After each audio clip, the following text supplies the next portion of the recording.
Kitab Yohanes 20 ayat 27 berkata, kemudian ia berkata kepada Thomas, taruhlah jarimu di sini dan lihatlah tanganku, ulurkanlah tanganmu dan cucukkan ke dalam lambungku dan jangan engkau tidak percaya lagi, melainkan percayalah. Demikianlah firman Tuhan. Selanjutnya mari kita dengarkan pesan-pesan rohani dari Bapak Pendeta Johan Gunawan, D.Div. Saudara-saudara yang terkasih di dalam Kristus, dalam kisah Paskah kita sering fokus pada kebangkitan Yesus. Namun ada satu momen yang tak kalah pentingnya, yaitu ketika Thomas yang ragu akan kebangkitan itu diperlihatkan bekas luka di tangan dan lambung Yesus.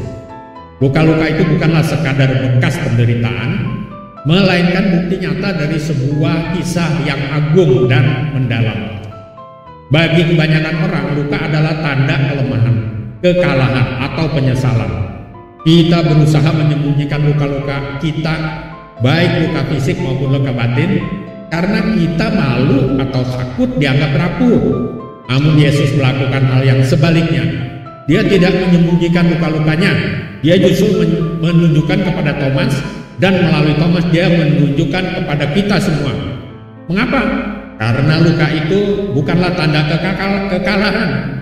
Sebaliknya, luka itu adalah bukti terbesar dari kasih yang tak terukur. Setiap bekas paku di tangannya, setiap bekas tombak di lambungnya berbicara tentang satu hal. Dia rela menanggung semua dosa, kesalahan, dan penderitaan kita semua. Luka-luka itu adalah harga yang dia bayar agar kita bisa memiliki hidup yang kekal. Dalam hidup kita seringkali merasa tidak layak, penuh dengan noda, atau bahkan merasa sangat bersalah. Kita merasa ada jarak yang terjangkau antara kita dengan Tuhan. Namun melalui luka-luka Yesus, kita bisa melihat jembatan yang telah dibangun. Luka-luka itu adalah bukti bahwa kasih-Nya telah melampaui segala kesalahan kita. Melalui luka itu kita hanya melihat penderitaannya, tetapi juga keagungan kasih-Nya.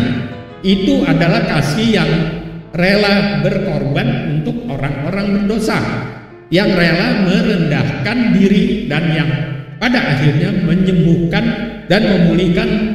Lukanya adalah sumber penyembuhan kita, lukanya adalah sumber harapan kita.